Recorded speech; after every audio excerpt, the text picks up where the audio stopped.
Hello friends, welcome to my study channel. दोस्तों, स्वागत है आपका मेरे इस चैनल पे। दोस्तों, जैसा कि आप देख रहे हैं कि मैंने कल बिहार सिविल कोड के लिए एक प्रीवियस ईयर का क्वेश्चन का कल जीके जीएस का सेट लाया, जो काफ़ी अच्छा आप लोगों ने रिस्पांस दिया। उसके लिए आप लोगों का धन्यवाद। अगर आप लोग इस चैनल पर नए हैं तो इस चैनल को प्लीज़ सब्सक्राइब कर दीजिए, क्योंकि आज दोस्तों हम बात करने वाले हैं बिहार सिविल कोड एग्ज़ाम में 2009 में जो क्वेश्चन जीके जीएस का आया था, उसके बारे में दोस्तों आज बात करने वाले हैं। देखते ये जो बात है ये पूरा एकदम फुल डिस्कशन के साथ, क्योंकि ये जो प्रीवियस ईयर का क्वेश्चन है ये बहुत मायने रखती है किसी भी एग्जाम के लिए।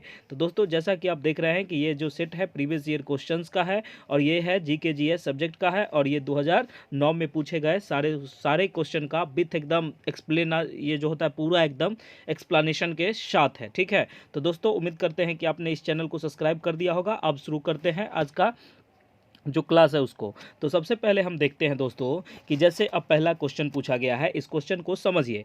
विश्व का सबसे शुष्क रेगिस्तान, ठीक है, शुष्क रेगिस्तान कहाँ है? तो इसका जो आंसर है वो अटकामा, और हम सब के बारे में हम जवाब देते हैं कि सहारा रेगिस्तान क्या है, अटकामा क्या है, इस सब का फुल डिटेल मतलब डिस्कशन आपको बताया है। तो इसका डिस्कशन का मतलब ये होता है कि फुल एकदम डिस्कशन होना चाहिए। ओके, तो सब अब आइए स्टार्ट करते हैं, समझते हैं कि सहारा मरुस्थल। तो सहारा रेगिस्तान जो है ये अफ्रीका में है। कहाँ है? आप लोग इसको नोट करते चलिए और समझिए। सहारा रेगिस्तान जो है ये अफ्रीका में है, इस बात को आप क्लियर समझिए। तो है उसके बाद नेक्स्ट जो है वो है सोनोरान। सोनोरान जो है ये रेगिस्तान संयुक्त राज्य अमेरिका में है। कहाँ है ये? अमेरिका, ए फॉर अमेरिका, ठीक है, ये अमेरिका में है। ओके, उसके बाद दोस्तों बात करते हैं टकलाम कान। टकलाम कान रेगिस्तान जो है ये चीन में अवस्थित है। ठीक है, उसके बाद अटकामा जो है, अटकामा मरुस्थल दक्षिण अमेरिका में अवस्थित है, और यह जो है एक शुष्क पठार है। ठीक है, तो ये समझिए कि ये शुष्क मरुस्थल है। कौन सा मरुस्थल है ये? तो ये शुष्क मरुस्थल है। ठीक है, उसके बाद ये एंडीज पर्वतमाला के पश्चिम में अवस्थित है।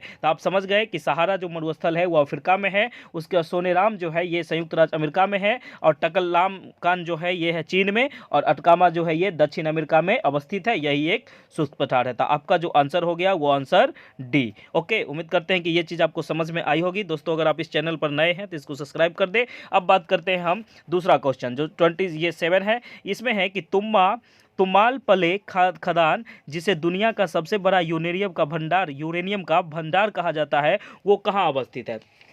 तो दोस्तों ये जो अवस्थित है ये है आंध्र प्रदेश में। कहाँ अवस्थित है ये? आंध्र प्रदेश में। अब इसको समझिए कि इसमें जो ऑप्शन है उसके अकॉर्डिंग भी हम थोड़ा इसको समझ लेते हैं। ठीक है, तो विश्व में जो है सर्वाधिक यूरेनियम भंडार ऑस्ट्रेलिया में है। किसमें? ऑस्ट्रेलिया।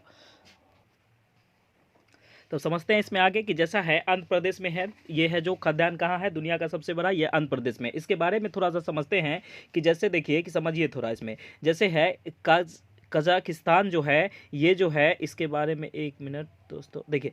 दोस्तों अब जो है कजाकिस्तान जो है ये सबसे बड़ा सर्वाधिक देश है, जिसमें क्या उत्पादन होता है? यूरेनियम का ही सबसे बड़ा उत्पादन होता है इसमें। कहाँ? कजाकिस्तान में। ठीक है, उसके बाद दोस्तों बात करते हैं कि भारत के आंध्र प्रदेश में 1,50,000 टन ये जो यूरेनियम होने की संभावना बताई जा रही है, जो विश्व की सबसे बड़ी यूरेनियम का खाद्यान्न होगा आने वाले समयों में। उसके बाद आगे हम बात करते हैं, एक क्वेश्चन और था इसमें कि जवाहर सुरंग का निर्माण निम्न में से किस दर्रे के अंतर्गत किया जाता है? तो ये जो होता है वनिहाल दर्रा। ठीक है, ये किसके अंतर्गत किया गया है? वनिहाल दर्रा के। तो अब इसका थोड़ा डिटेल देख लीजिए कि वनिहाल दर्रा कहते किसको है। तो वनिहाल दर्रा जो होता है इसी को जवाहर सुरंग बोलते हैं। ठीक है, तो वनिहाल और काजीकुंड के बीच में ये स्थित है। ठीक है, इसी को हम बनिहाल सुरंग को भी कहते हैं। जवाहर सुरंग जो है NH-44 के अंतर्गत है। ठीक है, NH-44 पर बनिहाल और काजीगुंड के बीच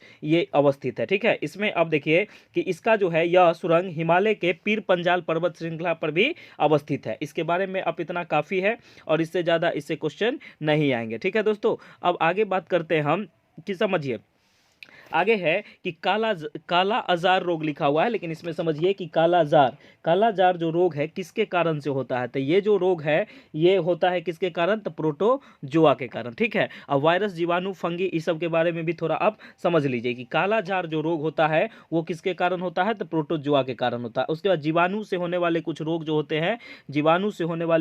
होते हैं वो होता है हैजा होता है, मियादी बुखार होता है, जैसे नहीं हैजा बुखार, ये सब किससे होता है? तो ये सब जीवाणु से होने वाला, ठीक है। उसके बाद विषाणु जनित रोग जो है, विषाणु जिसको वायरस कहते हैं, तो विषाणु जनित जो रोग है वो है HIV, इन्फ्लुएंजा वायरस, पोलियो, कोविड-19, ये सब जो क्या है कि इसके कारण, ठीक है। और फंगी तो वो आप समझते हैं। उसके आगे देखिए कि अगला क्वेश्चन क्या है, ग्लाइकोजन, ग्लाइकोजन नामक पेप्टाइड हार्मोन द्वारा किससे स्रावित होते हैं, तो ये जो है ये अग्नाशय द्वारा स्रावित होते हैं। किसके द्वारा? अग्नाशय। इसका जो आंसर हो गया है अग्नाशय। अब समझिए इसके बारे में कि ग्लाइकोन नामक पेप्टा ये जो हार्मोन अग्नाशय द्वारा स्रावित होता है। उसके बाद देखिए कि सोमाटास्टोन नामक हार्मोन का भी स्राव इसी के द्वारा होता है, अग्नाशय ग्रंथि के द्वारा होता है, ठीक है। उसके बाद दोस्तों इसमें आप थोड़ा सा समझ लीजिए कि लार ग्रंथि में टाइलिन एंजाइम स्रावित होता है जो कि भोजन के पाचन में मदद करता है। तो इससे रिलेटेड जो क्वेश्चन था मैंने इसको समझाया। उसके बाद देखिए कि एक फ्यूज निम्न में से किससे विद्युत परिपथ की सुरक्षा करता है, तो फ्यूज जो लगता है वो क्यों, तो वो अतिभारण ओवरलोडिंग के लिए, ठीक है।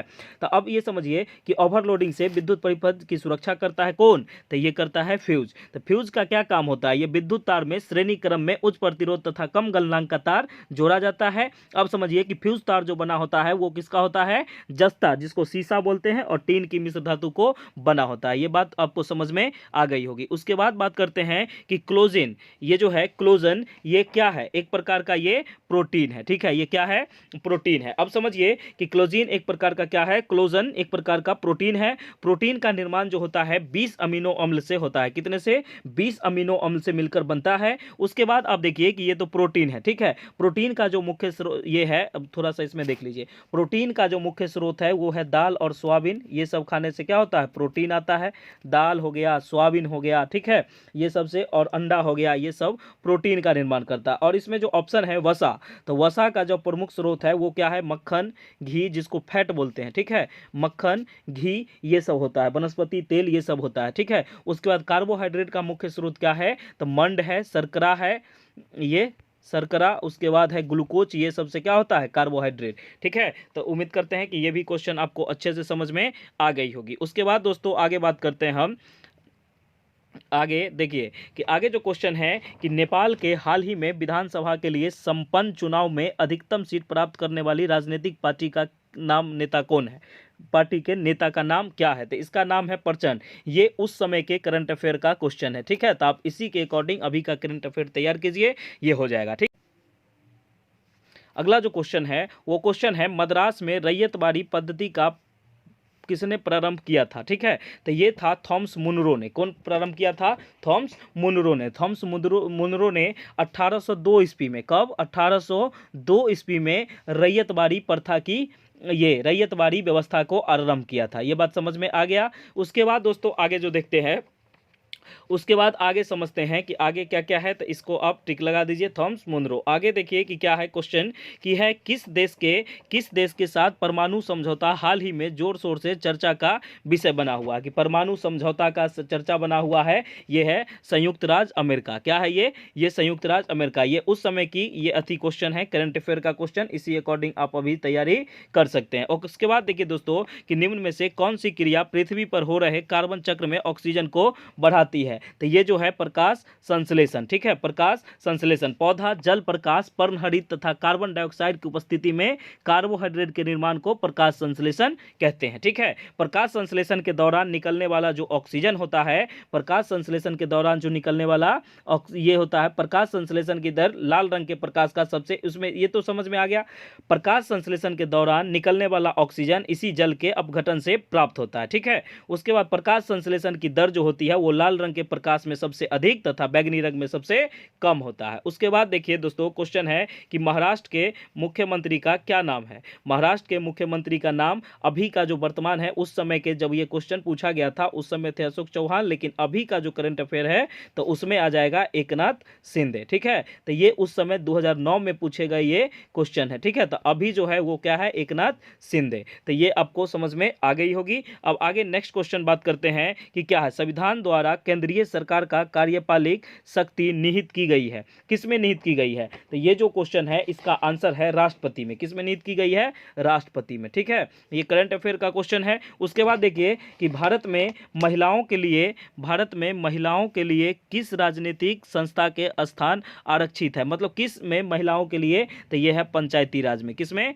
पंचायती राज में आरक्षित है, ठीक है। उसके बाद है दोस्तों कि व्यवस्थापिका के रिक्त स्थान की पूर्ति के लिए, व्यवस्थिका के रिक्त स्थान पूर्ति के लिए होने वाले विशेष चुनाव को क्या कहते हैं। ठीक है, तो ये विशेष चुनाव को हम क्या कहते हैं, उपचुनाव। जो विशेष चुनाव होता है उसको क्या बोलते हैं, उपचुनाव। ये सब तो आपको आ रहा होगा, ये सब क्वेश्चन बहुत पुराना है तो आप इसको देखिए, लेकिन इसी अकॉर्डिंग अभी तैयारी कीजिए। उसके बाद है सामुदायिक विकास कार्यक्रम प्रारंभ हुआ था। कब प्रारंभ हुआ था, तो ये जो प्रारंभ हुआ था ये 2 अक्टूबर 1952 को। ठीक है, 2 अक्टूबर 1952 का। उसके बाद देखिए कि क्षेत्रीय रेलवे एवं उनके मुख्यालय की सूची में किसका मिलान सही नहीं है। तो ये दिया हुआ है, इसमें आप समझिए। तो सबसे पहले देखिए कि किसका मिलान संभव नहीं है, तो पूर्व मध्य रेल जो है ये हाजीपुर में है। ठीक है, उसके बाद पूर्व रेलवे कोलकाता है। ठीक है, उसके बाद है उत्तर रेलवे नई दिल्ली में है, ये भी बात ठीक है। उसके बाद लास्ट जो है मध्य रेलवे, ये इलाहाबाद दिया हुआ है, जबकि मध्य रेलवे क्या है,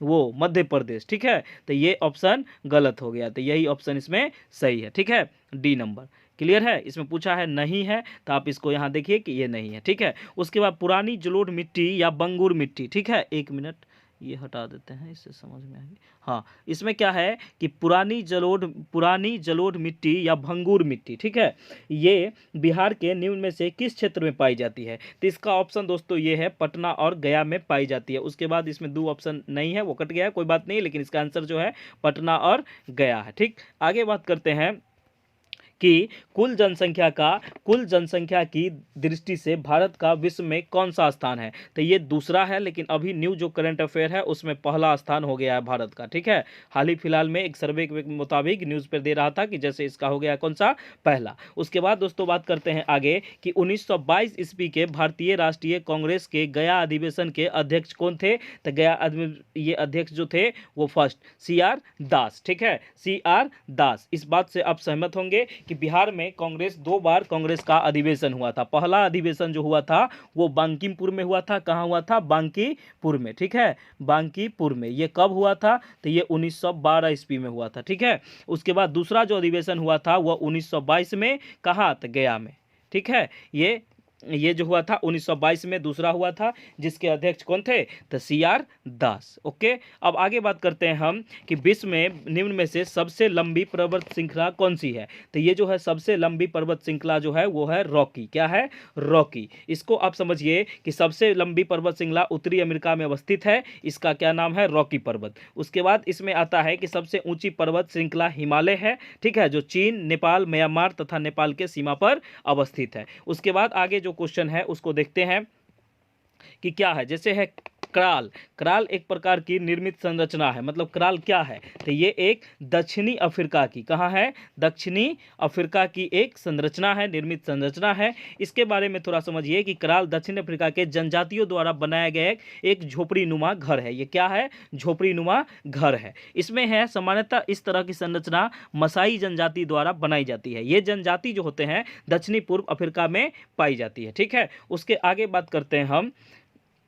उसके आगे है, देखिए कि निम्नलिखित में से कौन सा मिलान गलत है। इसमें गलत मिलान को देखना है। ठीक है, तो गलत मिलान आप समझिए रामचरितमानस तुलसीदास ने लिखे हैं। ठीक है, उसके बाद कामयानी जयशंकर प्रसाद। ठीक है, उसके बाद दोस्तों है मधुशाला जो सुमित्रा नंदन पंत है, ये गलत है। क्या है, ये गलत है। इसमें जो है ये मधुशाला के जो रचयिता है वो हरिवंश राय बच्चन है। कौन है, हरिवंश राय बच्चन, लेकिन यहाँ लिखा हुआ है सुमित्रा नंदन पंत, तो ये गलत है। उसके बाद माई एक्सपेरिमेंट विद 2, ये MK गांधी, ये सही है। ठीक है, तो मधुशाला के जो राइटर है वो कौन है, हरिवंश राय बच्चन। उसके बाद दोस्तों बात करते हैं कि प्राकृतिक रबर किसका बहुलक है। तो प्राकृतिक रबर जो है आइसोप्रीन का बहुलक है। किसका बहुलक है, आइसोप्रीन का। उसके बाद बहुलक बहुत अधिक, बहुलक के बारे में समझ लीजिए कि बहुलक बहुत अधिक अनुमात्रा वाला एक कार्बनिक यौगिक होता है। यह सरल अणुओं जिन्हें मोनोमर कहा जाता है कि बहुत अधिक इकाइयों में पॉलीमेराइजेशन का फलस्वरूप बनता है, जिसको प्राकृतिक रबर या आइसोप्रीन का बहुलक होता है। ठीक है, इसका कुछ सूत्र भी है, जैसे CH2 करके है। इसका जो सूत्र है उस सूत्र को थोड़ा देख लीजिए कि CH2, उसके बाद दिया हुआ CH3, ये जो करके इस तरह का सूत्र है। इसमें 2 मिथाइल होता है, 1 अल्कोहल होता है और 3 बंटनडील होता है। तो ये उतना पूछता नहीं है डिटेल में, जो पूछता है उसको समझिए आप।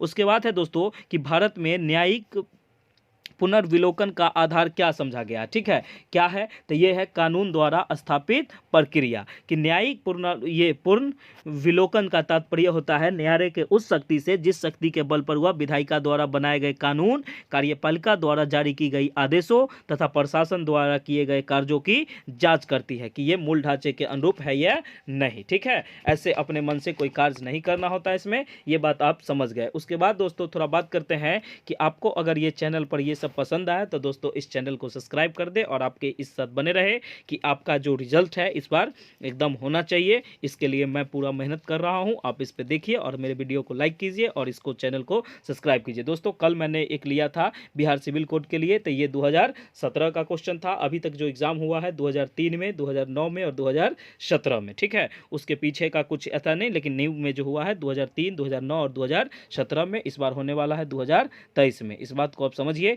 और ये जो मैंने प्रीवियस ईयर का कल जो सेट दिया था इसको भी आप वॉच कीजिए। और मेरे इस चैनल पे बिहार से लेके ये काफ़ी ऐसे राइटिंग दिया गया है जो कि काफ़ी लोगों ने अच्छा रिस्पॉन्स दिया है, तो आप भी उस चैनल को देखिए और इस चैनल को सब्सक्राइब कर दीजिए। Okay, thank you so much, मिलते हैं नेक्स्ट वीडियो में कल। ठीक है, बाय।